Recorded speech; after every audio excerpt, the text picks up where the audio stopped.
Buenas noches, bienvenidos a mi canal. Hoy le voy a hacer un video que muchos me habían pedido y bueno, lo prometido es deuda, ¿no? Vamos a hablar de lo que fue la crisis del cuarzo, ¿sí? Para aquello que nos apasiona la industria relojera y los relojes, vamos a hacer hincapié en qué fue, en qué se basó esto que se denominó la crisis del cuarzo y para que vean cómo cambió la industria relojera a nivel mundial desde los inicios de cómo la conocíamos hasta nuestros días, hasta la actualidad. Bueno, vamos a empezar. Cuando la industria empieza a cambiar, ¿no? Pero para esto, con esta crisis, pero para esto tenemos que remontarnos más medianamente al siglo XVI, allá, en el muchos años, mucho tiempo atrás. Nos vamos a remontar a Suiza. Mucha gente, como muchos saben, asocian a Suiza, además por los chocolates, las navajas suizas, los quesos, en fin, y otras cosas que tienen, principalmente por los relojes, ¿sí? Los relojes son una de sus principales industrias, ¿sí? Que tiene Suiza. Pero ¿cómo es que este país, Suiza, llega a producir relojes, a tener el monopolio de los relojes? Bueno, eso precisamente es lo que le voy a comentar. Bueno, como decíamos, durante este siglo, el XVI, se produce lo que se llama la Reforma Protestante, ¿sí? La cual, por un clérigo llamado Juan Calvino, ¿sí? Decía que había que cambiar ciertos aspectos del cristianismo, ciertas idolatrías. Por ejemplo, no había que adorar ya al Papa, no había que adorar ciertos objetos religiosos, y entre esos objetos entraba la joyería. Claro, ustedes dirán la joyería. Bueno, en Suiza mucha gente se dedicaba a hacer joyería. Entonces esa gente ya no podía fabricar joyería debido a estas reformas implementadas por este teólogo. Entonces muchos relojeros comenzaron a fabricar, muchos joyeros que se dedicaban a esta industria comenzaron a fabricar relojes, pasaron a ser de joyeros a relojeros, ¿sí? Entonces ahí Suiza empieza cuando viene la revolución industrial en el siglo XIX, bueno, como ustedes saben, muchos países ya se quedan con, por ejemplo, algunos con la industria de los trenes, otros con la industria del carbón. Suiza se quedó con el monopolio de los relojes. Para que se dé una idea, Suiza llegó a tener entre los siglos XIX y XX casi el 70% de la industria relojera mundial. Países como Japón y Alemania también competían con Suiza en cuanto a la fabricación de relojes. Pero, como ustedes saben, esos países quedaron destruidos y devastados durante la Segunda Guerra Mundial, por lo que los suizos siguieron fabricando relojes sin problema. Bueno, y aquí empieza cuando los suizos fabrican relojes, lo hacían todo con movimientos mecánicos. ¿Cómo funciona un reloj de movimiento mecánico? Bueno, acá yo les voy a mostrar, este es un Rolex, ¿sí? Por ahí lo pueden ver. El Rolex funciona con un movimiento mecánico, ¿sí? Que es con un movimiento cinético, ¿sí? Que permite que el reloj no dependa de una batería, sino que se le da cuerda y todos sus mecanismos y engranajes empiezan a funcionar correctamente. Bueno, en los años 60, la compañía Seiko, ¿sí? Un relojero suizo, los japoneses habían ya empezado a indagar en la industria relojera ya cuando se empiezan a recuperar post Segunda Guerra Mundial. Y un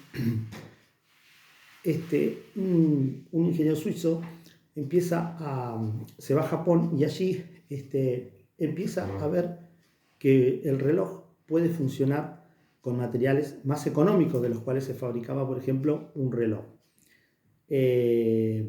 como un reloj mecánico, ¿no? Entonces empieza a hacer los relojes de materiales más baratos y sobre todo implementa el cuarzo y a la vez con un movimiento ya de circuito, ¿sí? Ya tenía un circuito y a la vez podía incorporar una batería. Ya podía incorporar una batería, entonces ya el movimiento pasaba a ser como así, a los saltitos, como vemos en este reloj japonés llamado Okusai, ¿sí? Movimientos a los saltos. Ya no era el movimiento, por ejemplo, como el que tiene este Rolex, que es de movimiento automático, sino movimiento a los saltitos, ¿sí? Como este, que es un Okusai. Entonces, aquí se produce entre los años 60 y 70 lo que se pasa a llamar la crisis del cuarzo. Claro, ustedes dirán, ¿qué cambió en la industria relojera? Si los suizos seguían teniendo sus relojes automáticos. Bueno, justamente lo que pasó es que los suizos dijeron, estos relojes no van a durar nada. Y ahí es donde se equivocaron, porque estos relojes estaban hechos de materiales mucho más económicos y también a la vez mucho más, tenían un valor mucho más económico que un reloj de estos. Sin embargo, en la industria relojera suiza había relojes automáticos para todas las gamas. Hoy en día ya, por ejemplo, a la industria suiza la asociamos con los relojes caros, con las marcas como Patek Philippe, como Rolex, como, no sé, infinidades de marcas, ¿sí? Victorinox, etcétera, etcétera, infinidades de marcas. Bueno, los suizos entonces subestimaron esto y a la vez permitieron a que este movimiento del cuarzo generara una crisis, ¿sí? Que fue tan grande. Cuando sacaron el primer reloj a cuarzo se llamó el Seiko, ¿sí? Astron de Seiko, ¿sí? Sacó su primer reloj a cuarzo en los años 60. Y bueno, después los norteamericanos ahí nomás aparecieron con un reloj llamado Hamilton, el llamado Hamilton Pulsar en los Estados Unidos, que fue el primer reloj a pila digital ya con números, ¿sí? Que era un adelanto impresionante para la época. Ya esto más entrando a los 70. Entonces, esto inició lo que es la crisis del cuarzo a nivel global, porque ya no compraban los relojes mecánicos, sino que se compraban los relojes a cuarzo, ¿sí? Los relojes nuevos pasaron a ser más comunes en los mercados de pulga, en donde sea, habían relojes de este tipo que eran mucho más económicos, fabricados con muchos materiales más económicos que los relojes estos mecánicos, ¿sí? Pero bueno, había gente que todavía le seguía gustando la relojería tradicional suiza, como era normal. Y Suiza entonces dijo, nosotros vamos a seguir con nuestra relojería, no importa. Pero bueno, esto llevó a que, por ejemplo, para que se den una idea, en Suiza, en esos años, se pasó de 1.600 empresas que había, quedaron hoy en día en la actualidad 600 solamente, ¿sí? Incluso hoy mucho menos. Por ejemplo, se pasó de 90.000 puestos de trabajo a 20.000 puestos de trabajo que hay en la actualidad en la relojería suiza, más precisamente en Ginebra, ¿sí? Y en Génova, Suiza, donde se fabrican, por ejemplo, relojes de este estilo, ¿no? Bueno, ya como decíamos, esto, bueno, fue aprovechada esta crisis por países como Estados Unidos, que en los 80 permitió a las industrias estas relojeras de este nuevo sistema del cuarzo, ¿sí? Que entraran a su país para fabricar a bajos costos, ¿sí? Y a la vez generar muchas más ganancias en los Estados Unidos de Norteamérica, ¿sí? Se produjo lo que fue como una especie de un boom para la industria relojera en aquel país y a la vez para exportar al mundo, y entraron sobre todo muchas empresas japonesas a Norteamérica.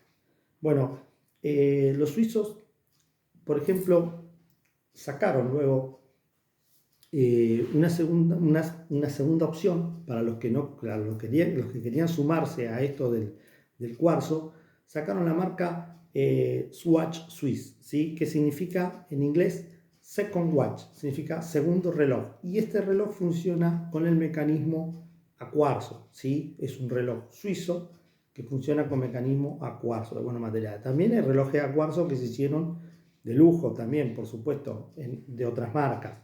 Por ejemplo, uno de los primeros relojes que salió a cuarzo fue de Bulova, ¿no? El